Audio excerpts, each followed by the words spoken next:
thank everybody for joining us today. I know I see some familiar names in the chat, which is great. But for those that don't know me, I'm Christian Banak. I'm the founder and Chief Growth Officer of NextBigWin. Really excited about today's webinar. It's a conversation really that we're hearing a lot from agency leaders. It's, how do you grow retainers? How do you expand client relationships? And how do you ultimately compete for larger accounts when your clients are asking for more, but as we all know, the teams and margins are already stretched very thin. So we're going to go through a real agency story. Best Practice Media is joining us today, and they expanded really from a search and social focus shop into offering really a broader omni-channel offering. And we're going to unpack really what changed for them, what's worked, and what other agencies like yours, can learn from it.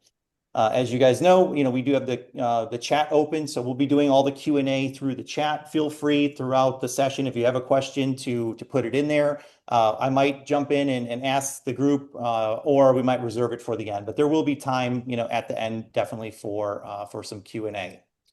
So I am joined today by Brandon Ancier, who is the head of growth at Growth Channel. Brandon's going to really provide the market level view of this and show how agencies can add broader omni-channel capabilities, really without having to build a full media operation from scratch. And then, of course, we have Taylor Frame, who is the CEO of Best Practice Media. And he's going to walk us through how his agency has made this shift in, really in the real world, not in theory, but he's going to walk through some actual client work and some agency growth. So with that being said, I'm going to turn it over to Taylor to start running us through this program. Awesome. Thank you, Christian. Super excited to be here. Just by way of introduction, my name is Taylor. I run Best Practice Media. I'm our CRO, so in charge of all revenue and growth and net new accounts. I have been in the e-com game for 20 years now, so it's been a minute. That's why my hair is completely gray. Been in this space for long enough to see where all the bodies are buried. And in e-com, started my career at some of the big Fortune 500s brands managing their e-com stacks. So think like Levi's, Restoration Hardware, Men's Warehouse, Victoria's Secret, The Gap. And then from there, moved into the agency space. And I have built 2 7-figure e-com agencies, Best Practice Media being the second one. And so definitely have had a lot of reps in this space and excited to share some experience with you all. Hopefully it's of value. But kind of kicking this off, Google and Meta still matter, but they're no longer enough to really keep your agency competitive. If you are in a rapidly growing space and competing head to head with a lot of the other agencies in the space, you need to find some differentiation. As we look at this space, especially e-commerce, we're noticing that our customers are demanding a couple things from us. They want more channels to advertise on. They want better, more precise targeting. They want really strong attribution. They want to know, can you prove that you're actually driving new clients, new revenue, and growth? And they're looking for a much more strategic partner.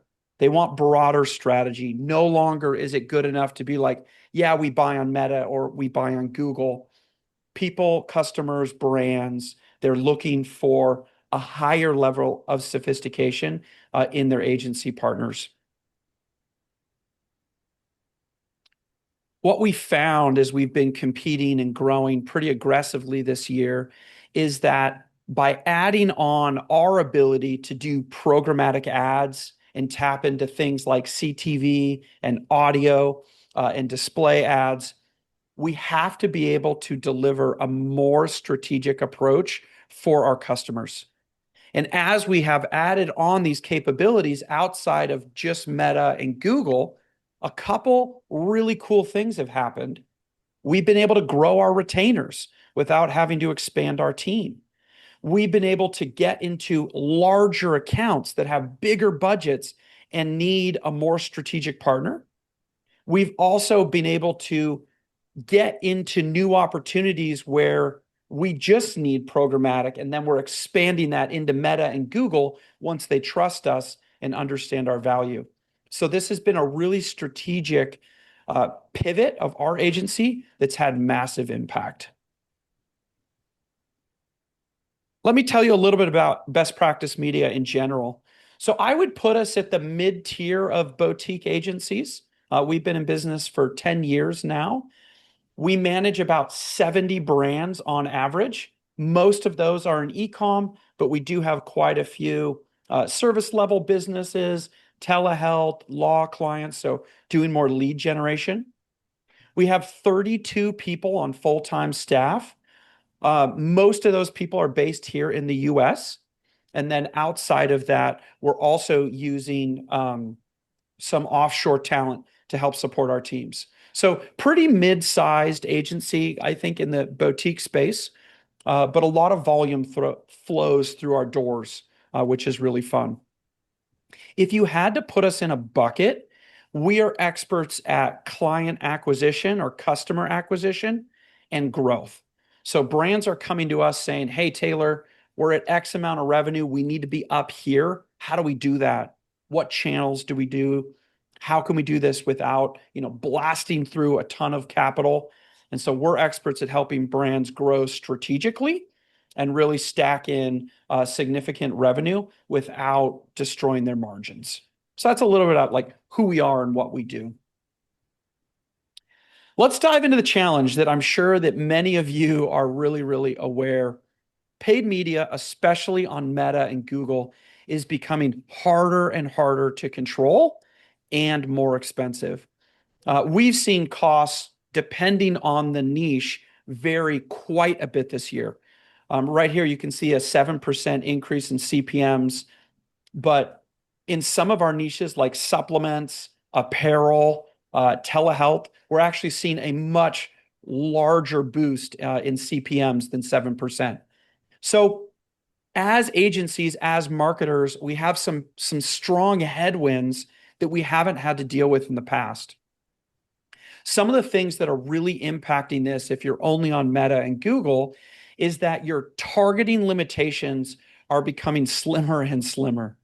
If you guys have been in this game for a while, there was I call them the golden age of Meta and Google ads, is where you had the ability to truly optimize and build your audiences.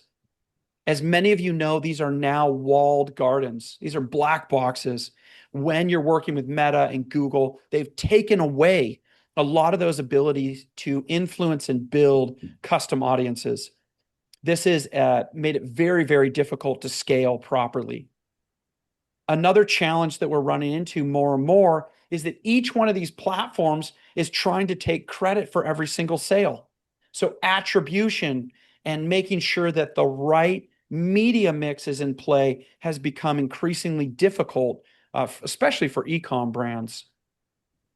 As we've looked at this situation, we said, man, how can we become a more strategic partner? How do we get control over the audiences and the targeting that we're doing, akin to how it was 5, 7 years ago? And then how do we measure and properly show to our clients that our work is actually growing their new customers, actually growing their revenue, and getting that proper attribution and credit for the work that we're doing? So before we go deeper, we'd like to get a quick read from the audience that's joining us here. Are you guys able to see this poll here?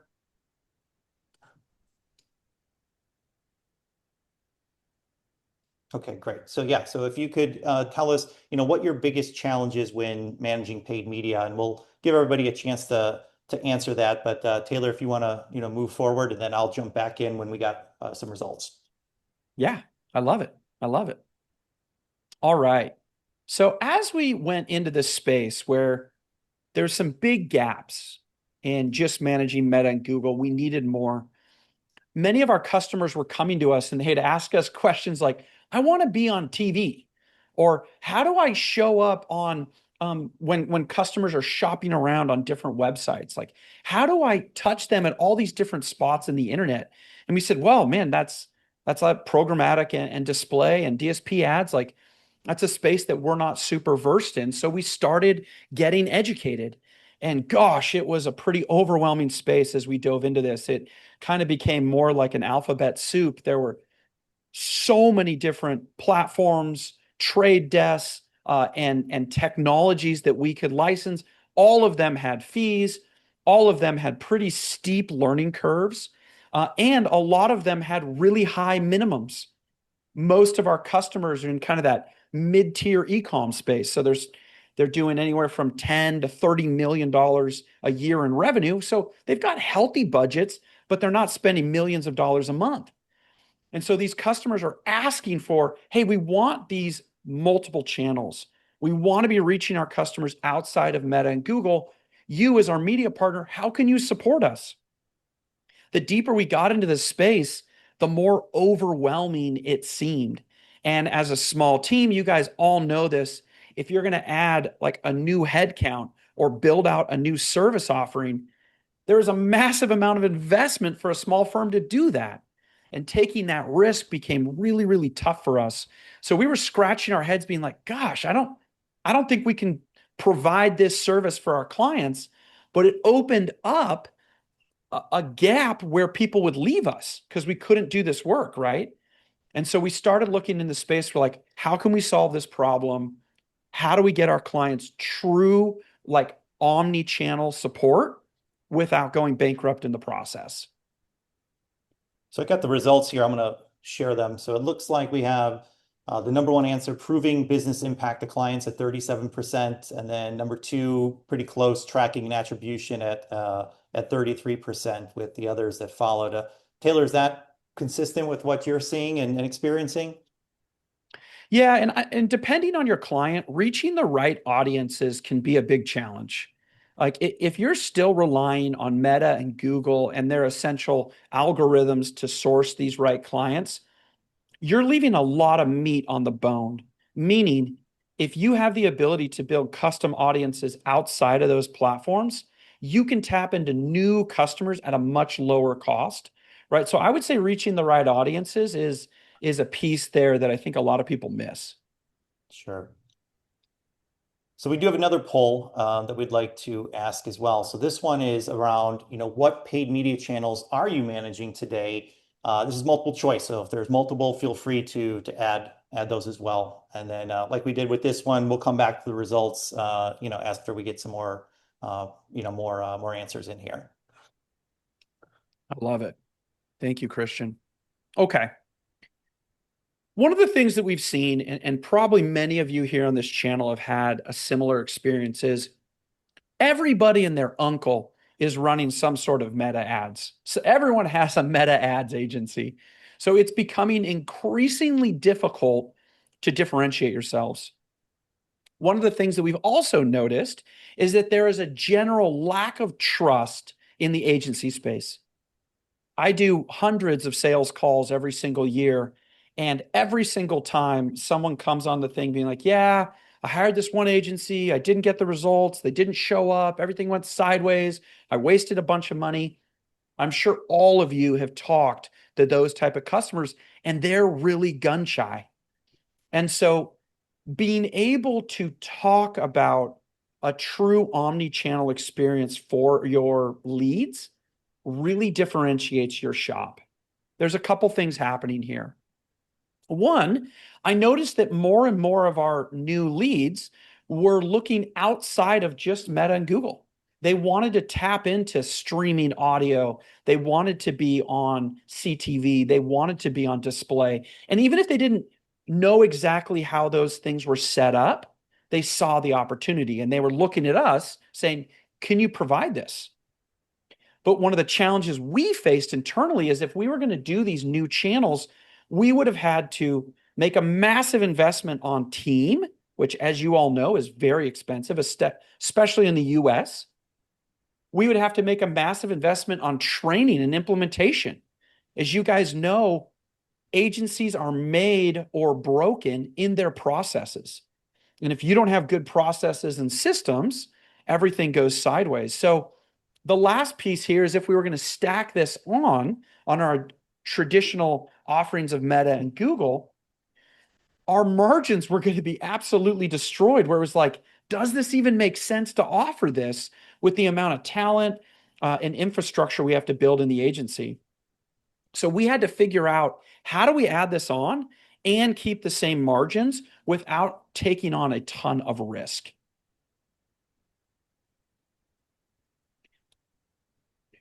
One of the advantages that we had as an agency, and probably a lot of you guys on this call have, is that you know your client's business. We're experts at a couple niches in e-com, apparel, supplements, and consumer packaged goods. We do a lot of business in those three verticals. And so from the Meta and Google perspective, we understood those things inside and out. So we got the media strategy. We were doing the creative. We have a whole creative team at BPM where we're producing Meta ads, YouTube ads, statics, GIFs for all of our clients. So we understood the verticals. We knew what needed to happen to get them to that next level of growth, but there was a gap.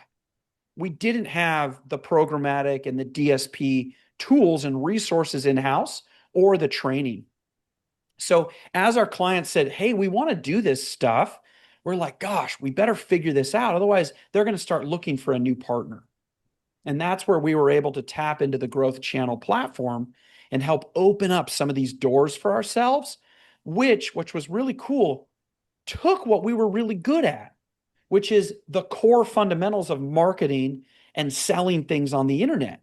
And we were able to take that skill set and our team and our systems and our reporting and essentially slide it over and use it on CTV ads, audio, display, online video only, right? We're able to open up those new channels without having to completely reinvent our team, which was really massive. So I got the results from the poll. I'm going to go ahead and share here. So it looks pretty even with just about 64%, 68% on just about all the categories, maybe a little bit less with streaming audio and podcasts, and less on the kind of traditional, linear TV, radio, print, et cetera. So yeah, so interesting to kind of see who's in the audience here. So I don't know, Yeah. Taylor, is that kind of what you would have expected or anything stand out to you? No, I didn't expect as many people running, outside of your traditional channels of search and social. So this is a very fitting presentation for everybody in the room. Great. I love this. Okay. So as we figured out, okay, we can start to offer these additional channels to our customers, and we can do it without taking on a bunch of risk. It really shifted how we were going out and getting new clients and how we were interacting with our current clients. So when we were search and social focused only, you guys know you've had these conversations where people are like, look, my ROAS is coming down, my cost per acquisitions are going up. Like, what can you do to fix this? And as an agency, aside from doing new creative and tweaking with audiences, unless the brand's really, really willing to mess with you on different offers and different promotions or bundling their products, you're kind of backed into a corner. There's not that much you can control on the e-com side with your customers' offers, right? So they start to put pressure on you saying, hey, Meta and Google are not performing the way they used to. And of course, they always blame their agency. It's always your fault, right? So you are put in this situation where you've got to rise above that and open up some new channels and create a little bit more of a holistic conversation. So as we started adding this on, we were able to do true omni-channel marketing for all of our customers. Couple things happened here. One, we were able to charge our customers for this additional service. So we could increase retainers sometimes by 50% just by tacking on programmatic display, online video, things like that. The second thing that happened is we were able to then sell them creative support from our internal team. So when you're running these different types of platforms, it requires different types of creative. You can't just reuse your Meta stuff. So there was an additional charge from retainer based and from the creative team. So we were double dipping on all these clients, which felt really good. The other thing is we were able to go out and win new clients that were with agencies that were just doing Meta and Google. And we're saying, hey, we can come in here and open up new audiences and new targeting in a pretty cool way. Because we work with a lot of CPG brands, a lot of these CPG brands would do launches in like Targets or Walmarts or Whole Foods. And with programmatic, we could do these really cool geo-targeting campaigns, which you can kind of do on Meta and Google, but it's really, really difficult to get it dialed in, right? And so we were able to go out and say, hey, you're going to do a launch across 1,500 Target stores. Let us build an air cover campaign around each one of those stores. And you can let your Meta and Google team run this like completely in silo, and we'll take this on. They're like, oh, yeah, hell yeah. And then we'd get in there just on that service. And then because we're good at what we do, we'd eventually take over Meta and Google too. So it's a great way to get your foot in the door. Last thing here is we were able to protect our margins. We can now be a much more strategic partner. Instead of us getting beat up every day on Meta and Google like ROAS and CPMs and CPAs, we're now having more holistic conversations with our customers. We're saying, let's look at your marketing efficiency ratio. What is overall are we doing here? Are we moving the ship in the right direction? And that's a little bit of a stronger, more partnership play than, hey, I'm just getting beat up every day by my customers because your Meta ROAS is really, really difficult to improve. Yeah, one thing, Taylor, I know that you mentioned, and we've been working together a lot, is that I think when we started, it was a lot of that kind of e-com and CPG focus, and I know you guys were able to get more into marketing retail and stuff like that. But we also started working together with a bunch of new clients, like you mentioned, kind of legal and telehealth and stuff like that. So interesting to hear some of your context on just how you guys were able to kind of enter all these new verticals. Yeah. So to do really good omni-channel marketing, one, you've got to understand what is the niche and what are the challenges that these brands are experiencing. So right now we're doing a massive play into telehealth. And just to give you guys some context, and so telehealth, just so you guys, it's GLP-1s, it's NAD plus, it's peptides, all of those like online medications, right?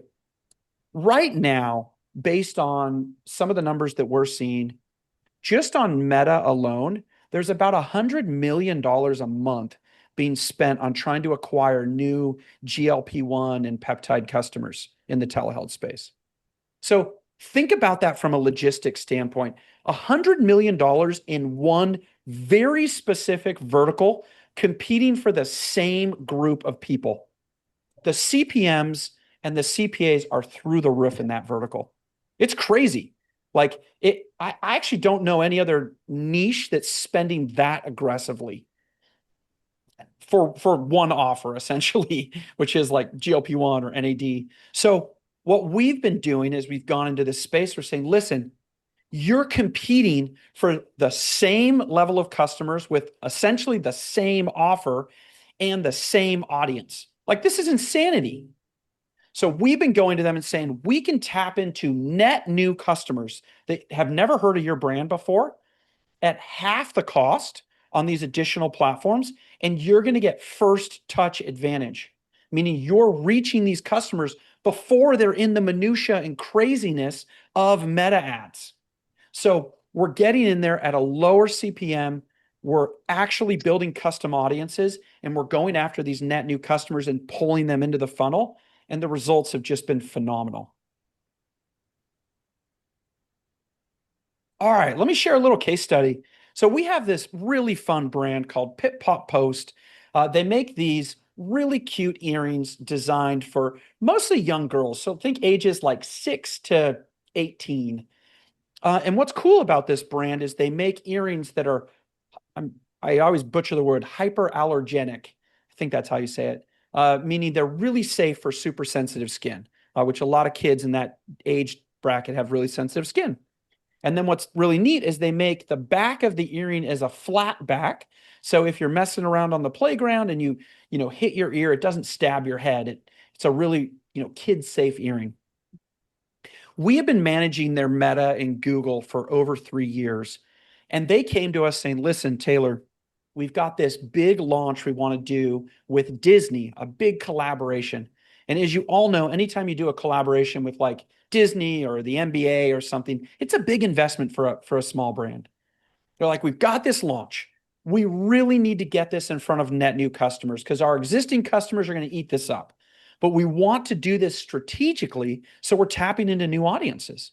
And we said, guys, let's run some programmatic DSP ads. Let's get out there and target moms that have kids in that age range that you're building on. So we took a bunch of audiences from Meta, and then we worked with Growth Channel to build all of these hyper custom audiences of essentially moms that were really interested in Disney that had kids.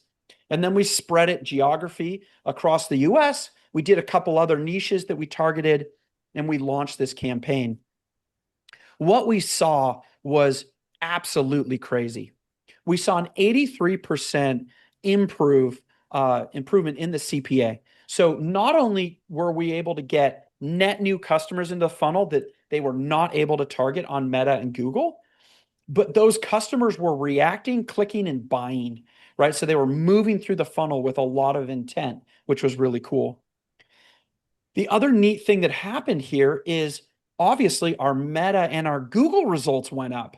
So because we were feeding the funnel with these really curated audiences with really good content, the retargeting on Meta and Google and the cold prospecting improved because we're bringing in new people into the brand.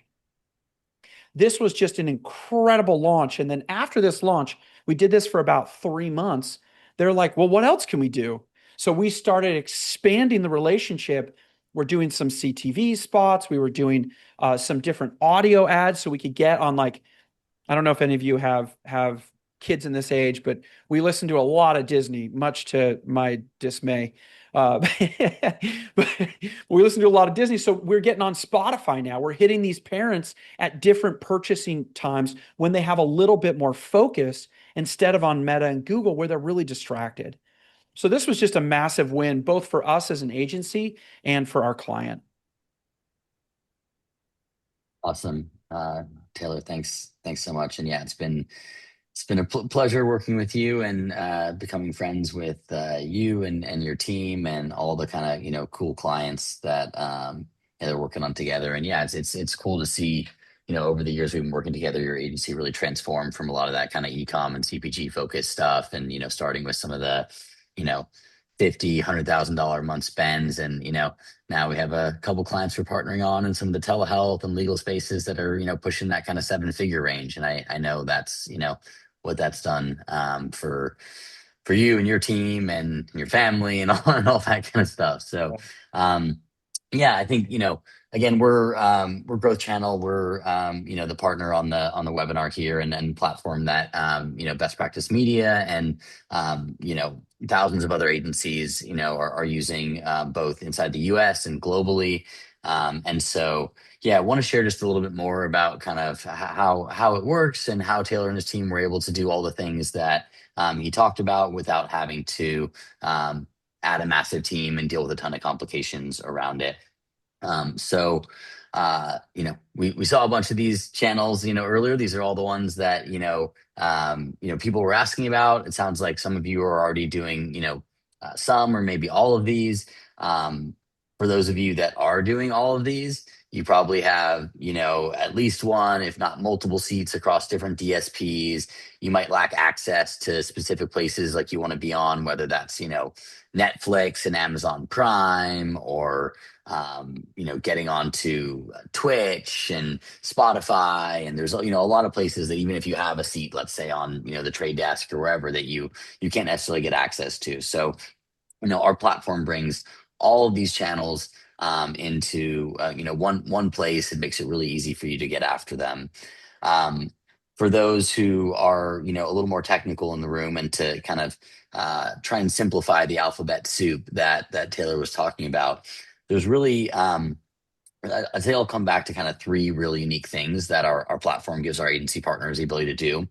So the first one is you get access to all the DSPs. There's actually, 100 and change on the platform, but there's really kind of, some 25 or so major ones. those are names you likely have heard of, even if you're not in the programmatic space, like the Trade Desk, DV360, StackAdapt, some things that are really expensive to get seats on, like the Amazon DSP, they can be 500,000, $1 million a month minimum spends to get on, Prime Video, for example. And so a couple things of that. So we have all the seats on these platforms, so you don't have to, and you don't have to go meet these minimums. So if you want to go and run a client campaign and spend $10,000 and get a Netflix ad or get on Spotify, you can do that without having to commit to any kind of minimum. The other big benefit here is that the way our platform works is when you're using it, it's not like you just have access to the specific DSPs. You actually can. We buy across them dynamically. Our AI or machine learning. AI is a buzzword these days, so I like to use it less. But essentially, it's optimization, right? And so what happens is when you build a campaign and growth channel and you're looking at it, we're spending money on testing the Trade Desk and StackAdapt and Amazon, and you're comparing YouTube video versus traditional online video on ESPN and places like that. And it's bidding, it's finding the best CPMs, and it's finding the best audience. And the other place where that really comes into play massively is in first party audiences. So as a lot of there's a ton of more and more 1P data out there. And if you go and you plug that 1P data into a single DSP seat, what we see is usually you're going to get something like a 25 to 30% match rate. It's the number of people that of that first party list that you can actually serve. And because we're connected to all these DSPs, we see 80 to 85% match rates, which is just, a 3x increase in the most targeted group that you can get after, which is those 1P lists. So that's one big differentiator is all the DSPs in one place.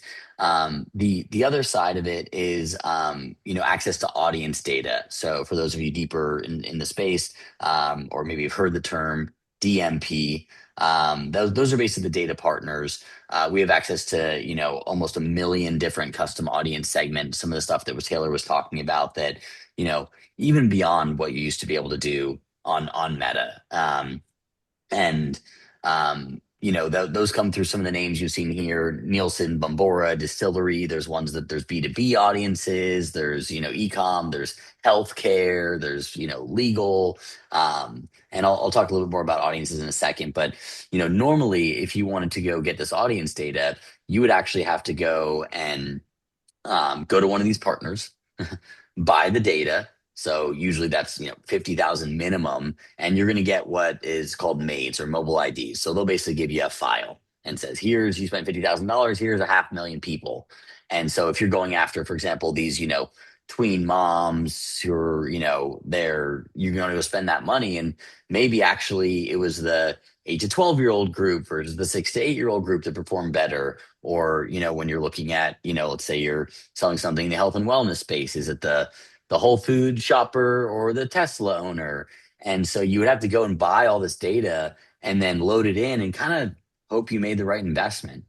And so with our platform, what you're actually able to do is you get dynamic access to this data. You can I'm not going to do a full demo and all that stuff for you guys. If you want to chat about that, we can do it later. But I will show you quickly the audience builder, because we can basically go in and just search, any audience, new moms or Tesla owners. And you can see all that, and you can say, check, check, check. I want to add those on. And it just adds a small, 50 cent, $1 up to the CPM. And so you could spend $1,000, $2,000 to test an audience. And if it doesn't work, you're not out. And you can also do all different audience testing, and you can layer them together. So normally if you did that, you'd have to buy them separately and only take the Venn diagram of it. But with this, you're able to go in and you could say, I'm going to combine the Disney. That's what we did with best practice, is combine the Disney affinity with the moms of this age group. So that's really the kind of two of the big things that kind of come into one world there. And then I know, we wanted to pass it back to Christian for kind of just a poll to get an understanding of where, I'll do the poll. Basically, where's everybody at today? So, what DSPs or programmatic platforms are you using? If you are using any, if you're using multiple ones, go ahead and select those. But if you are, I'm sure some of the logos on the screen prior, were relevant. And then yeah, we'll come back to that in a little bit. I'm sounded like a lot of you were actually doing a fair bit of omni-channel already, so I'm really curious to see the results of that. So yeah, just to buzz through, the different channels, right, and just kind of double click into them. For some people, you're going to be like, oh, I already know everything on all these ones, so I'm not going to spend too much time on it. But essentially, anywhere that there's eyeballs or earbuds, you can essentially access people anywhere there's a digital attention footprint. So online video touches a few places. So when people think programmatic, often they'll think about, this kind of stuff on, ESPN or different, videos on websites.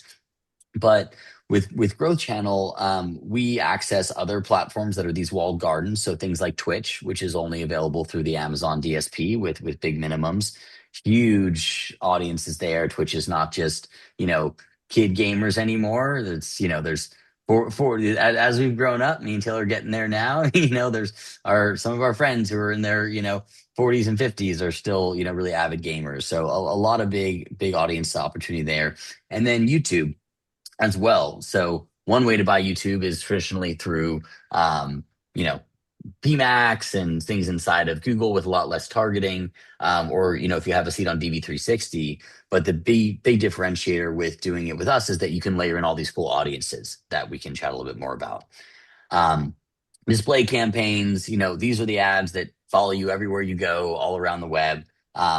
These are, as much as they can be annoying, they actually are impactful, especially when you look at kind of continuing to build your brand and stay top of mind. We've actually found that, despite them, being these kind of things that follow you everywhere, it's they actually have a pretty good impact, and they're really affordable, right? So you're talking, can be 10% of the cost or less of something, and you're getting that brand impression. You're staying top of mind, really powerful in retargeting, as well as kind of first touch prospecting. CTV, not going to spend too much time here. This is the buzzword. Everybody's talking about it. A big part about it is attribution, how you actually measure this stuff. But yeah, we have access to every single any place that there's connected TV we have, including the places that you don't usually get access to in something like a single DSP like a StackAdapt. You're not going to get Netflix or Amazon Prime.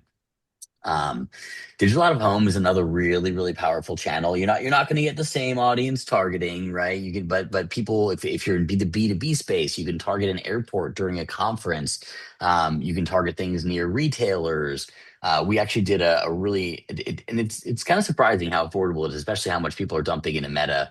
But we did an airport takeover in the Singapore airport for a finance client during Token 2049, which is a big kind of DeFi crypto finance event. And it was less than $20,000, and they had a 30% share voice in the Singapore airport in the two main terminals. If you've ever been there, it is Screen City. There's massive screens everywhere. I actually got to go to the conference myself, and it was so. I mean, their brand was everywhere, and there's people at that event spending $500,000, millions of dollars to get these huge, massive booths. And the brand that we worked with there, people were coming up like, "Oh my God, I saw your ads in the airport," and it costs less than $20,000. They're brands are dropping that in an hour on Meta sometimes. So there's a lot of home, really targeted. It's, you can get inside of ride shares and all kinds of cool places. Audio is all these different places. That's, it's audiobooks, it's, music, podcasts. Obviously there's one way to do podcasts, which is in pod reads one by one. Go get, go find that perfect podcaster. Not scalable. With programmatic, you can serve an ad, but when you're serving it, you're just targeting those moms or those Tesla owners or whoever, when they're listening to whatever their content is at the gym. And the CPMs are really low on audio relatively. It's one of the channels that we're definitely pushing our clients into more, because it is a pretty good bit of attention. You're not scrolling every 3 seconds. You're listening to something, you're at the gym, you're in your car, and you get some good impressions from it. Then the other one is in game. You've probably seen some of these logos, App Lovin', MoPub. We've actually seen for some clients really, really good effectiveness on these channels because again, they're in this spot where, you know, no offense to the daily mobile gamers out there, but if you're playing Candy Crush and doing that stuff, you have some spare time, and so you have the ability to potentially engage. They're not as locked into something where they're kind of open to clicking off and having another experience.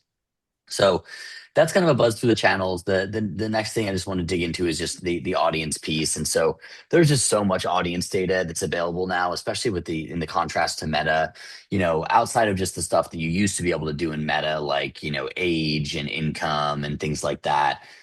There's some really cool geo capabilities that we have through some of the DMP partners.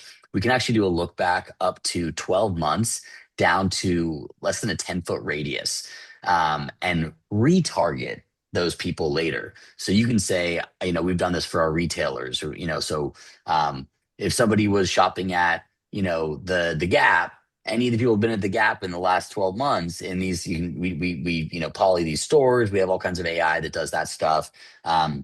We can retarget those people with ads for, Old Navy or Abercrombie, and we can, serve those across every channel, right?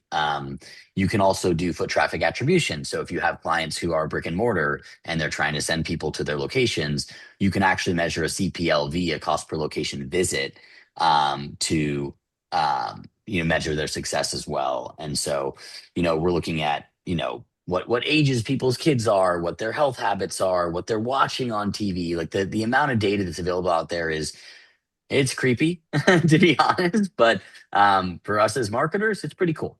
And from the consumer perspective, all of us would rather see relevant ads. And so that's some samples of the data that's available in the audience piece. And so that's the second thing that we do really well. And the last thing is having omni-channel attribution, multi-device attribution. And so I'll just highlight a story here as an example. So basically, we work with over 10,000 grocery stores, so as one. And what they're doing is they're targeting people who haven't been to their grocery store in 30 days and are shopping at competitive stores now, and they're serving them ads on different places. So their phone was the thing that was there. It could be the thing at the retailer. It could be at a B2B conference that even the people weren't at. But then you can serve them an ad on, a computer, on CTV, on different places, because we have an audience graph, which if we chat on a call, I can explain more. But that's part of our proprietary tech, is mapping these devices together using audience data. And then if they go onto the website and make a purchase, or if they go into the retail store, we're able to track, all of that kind of stuff. And so that's a huge, huge win for a lot of our clients, is being able to actually take things like CTV and map it to an online purchase or a lead form. And so we're really leaning into this piece to solve the problem that a lot of you are talking about, which is, how do you prove the success to your clients? How do you stitch platforms together? If some of you are on different DSPs, you can't easily retarget a Spotify ad to someone who saw a CTV ad and then serve a in-game ad to them and track all of that. So that's a part that we built. That's some of our proprietary tech that really makes us stand out. And that kind of rounds out the three big things we do, which is all the DSPs in one place, all the audience data, and a really impressive attribution layer that lets you tell the story. So as I said, I'm not going to go through and do a full demo for you all. If you want to do that, we're going to have a little QR code at the end, and we can grab some time to chat. But I want to show you just a quick sneak peek into the platform. And we're actually going to look at Pip Pop Post, who did the case study on, to see what that looks like. So, as Taylor mentioned, he was able to get his team on board. I think, Taylor, we launched campaigns within a month of you guys first talking to us, let alone talking to your clients, onboarding them, using it. And we actually just worked with one of Taylor's existing media buyers, who was buying on Google. And I remember the feedback from John being like, whoa, this is way easier than using Google or Meta these days. And so we've really simplified it a lot. So you'll notice as I just click through here, a lot of big buttons, but a lot of familiarity. So, things in here, you'll see your reporting across every channel. These are different campaigns they were doing for interests or jewelry, all the key metrics you expect. And you can see here, they were able to get under an $8 CPA. Now, for those of you who are selling $300 products, you're gonna, call BS, but their products are kind of, averaging, sub $50. And so we were able to this during this window here, there was over an 8x ROAS. They spent about $150,000 and generated almost $1.3 million in revenue. So this was a massive win. And so that's some of the reporting stuff. There's some really cool reporting by audience and creative and things like that. And then just to show kind of how the platform works a bit. So, all the creative here is in one place. So you can see here's just, some of the programmatic stuff that, Taylor's team made these, awesome pieces of creative. There's GIFs, there's videos. Your team can come in, like big buttons, upload your different creatives of all formats here. And then build your campaign. And the cool thing is the audiences. So we talked about this a little bit. I'll just kind of buzz on a couple of these. One is these first party audiences. These are, really, you can just upload that, get high match rates on it. Geofencing we touched on, retroactive, real time, and foot traffic, future attribution. Remarketing is pretty straightforward, but target websites is pretty cool. You have some clients who are just like, I want to be on Forbes or I want to be on Women's Health. And so you can actually upload a list of sites or, any size you want and say, we're only going to serve on these websites, which is not something that you really can do a lot of places with Meta. You can't control where your ads have served, and so that's a big seeing some thumbs up there.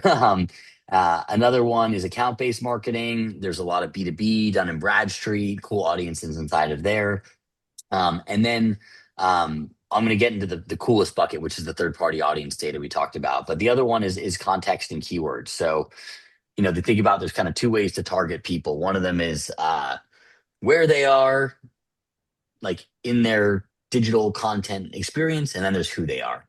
So the where they are is like, we may not know, a person may not have the data footprint that says they're, a green organic shopper, but they might be on websites looking at juice cleanses, and so that's a good indicator. So you can put in, context and keywords, just simple words like, hypoallergenic kids, or, yoga, health and longevity, things like that. And you'll show up on the content, no matter who that person is.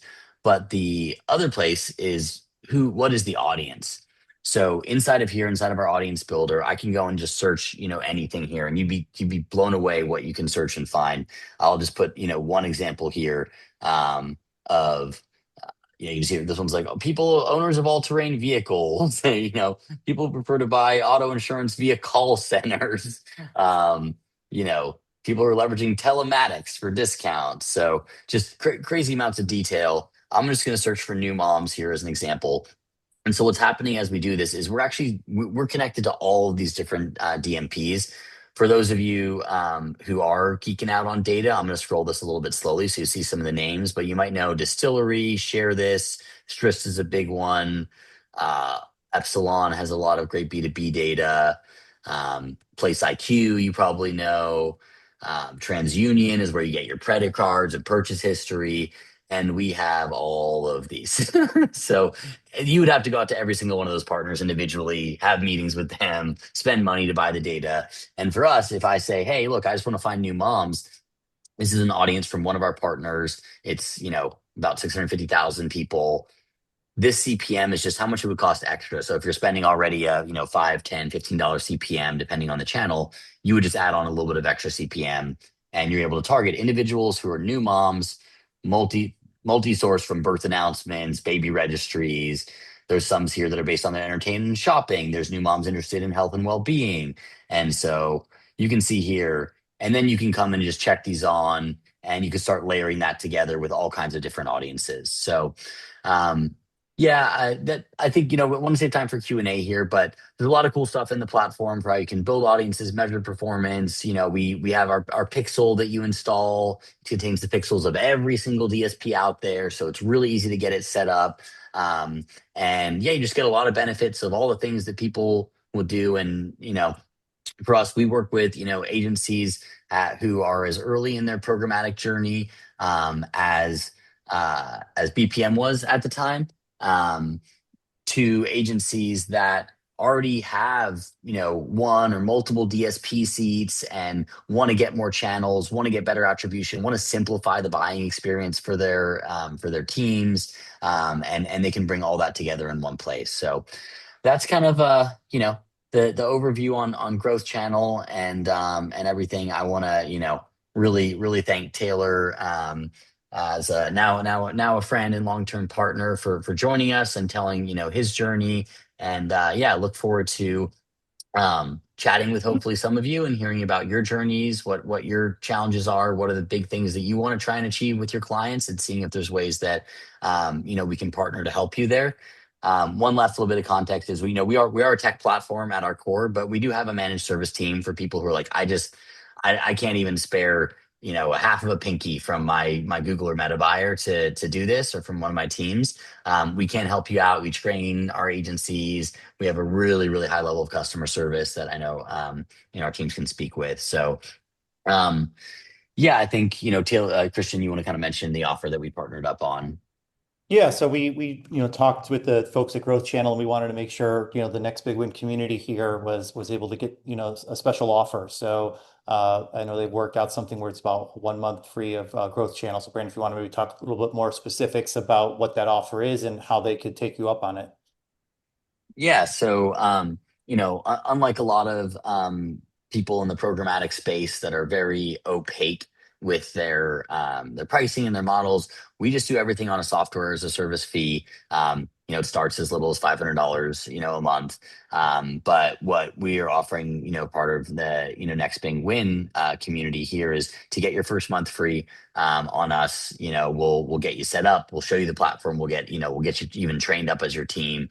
We know, we once people get started with us, they keep going. The most common reason why people end up stopping a campaign with us is because their client had other financial issues or things like that going on. But basically, yeah, you could come in, meet with us. We can have a chat about what the right first potential client is, and then we're even, I'm a partner. I have a team that can work with you to we'll Taylor and I have been on pitches together. We'll join in, and yeah, we've been in the trenches and now closing some pretty big kind of 7-figure a month spend. So it's been awesome to be on that journey, and I look forward to hopefully meeting some of you and getting on a similar journey together. So Great. yeah, sorry, scan this QR code. And if you do that, it takes you to a calendar meeting. You can book some times with me. Should have some slots this week and next week. And yeah, if none of those times kind of work for you, or you want to just kind of get some more information or things like that, this is my personal email. You can send me an email here. It's just Brandon at growthchannel.com. I'll leave that there for a quick second. And then, yeah, I'm just going to go back. I'll leave the QR code on here as well. And we can get into a little bit of Q&A. Sure. And just for anybody, I know we get this question a lot, but we will be sending out the slides tomorrow along with the recording here. So if this is something you want to share with members of your team after you've seen it, by all means, this offer is not just good for this moment. You're going to have some time to take advantage of it. But yeah, I think we got some questions here. Chris has a question about to Taylor. How is he able to charge for retainers once he made the leap from Meta, Google to Omni? Yeah, so we were able to charge anywhere from 3 to 5K a month, just flat retainer for adding on this channel. And then we were able to charge anywhere from $2,000 to $5,000 a month for additional creative. So there were big wins both on the retainer side and on the creator side. And we do flat retainers here at BPM, but it's really easy to do performance retainers and get a lot more than we were charging. Right. Yeah, if anyone else has questions, put them into the chat here. I realize we have not shared the results of the poll, so I'll take Oh, a second that's my bad. I just blew to through. show that. What's everybody using today? What are they using, Christian? Yeah, so it looks like a lot of others, or they're not using one. It's 25%. No, that's pretty mixed. Stack Adapt's probably number one, Trade Desk number two, and then a mix of Google, Criteo, Mountain, etc. So give you guys Yeah, cool. Interesting. that. Yeah.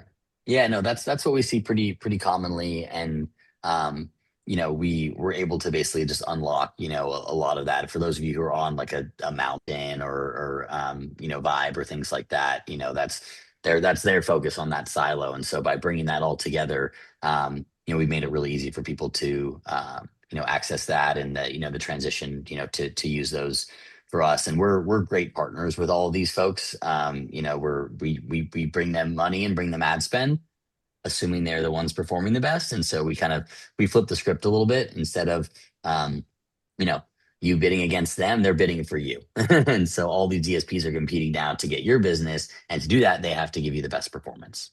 Sure. There's a question from John. Is there a suggested minimum spend that a client should have to make this service, moved on me, make this service effective? Sorry. Yeah. So yeah, John, on that, I mean, it really, really varies based on, the industry. If you're in a super niche B2B, industry, you could spend, a couple $1,000s a month, to start.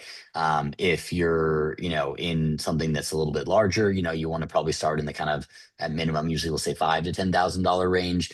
But the benchmark I like to use for clients, if they're not doing anything programmatically yet, is trying to carve out, whether it's of existing or incremental budget, which sometimes is harder to get, 10 to 20% of your ad spend. So if you have a client who's spending $100,000 a month, looking at somewhere between a 10 to 20K a month test, usually we try and focus on like a 3-month initial pilot, to let the platform optimize and all that kind of stuff. But you'll see instant results, especially one of the big buckets that, there's kind of an untapped retargeting pool that's sitting out there. Because if you think about it, if this is my attention, this is my digital attention sphere, depending on who you are, you could be spending this much time on, Meta and Google. If you're me, if you're my wife, you might spend more like this much time on those on Meta and Instagram.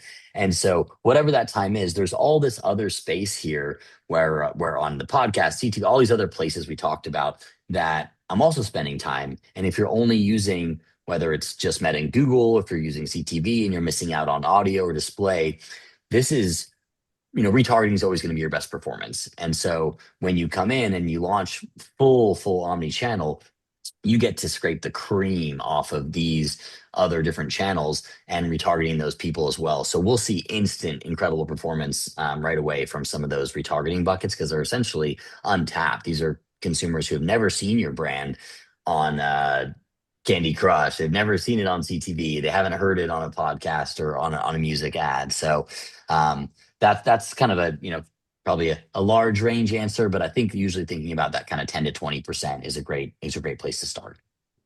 Great. Well, I think we're at time. So thanks again for everybody for joining us today. Big thanks, Taylor, Brandon, for sharing the story and for how this all works. Again, we'll be sending out the recording, the materials. If there are additional questions, you have access to Brandon's email here. You can also email me and I can route it to the right direction. So thanks again. Hope to see you all in the next webinar. Thanks, everybody.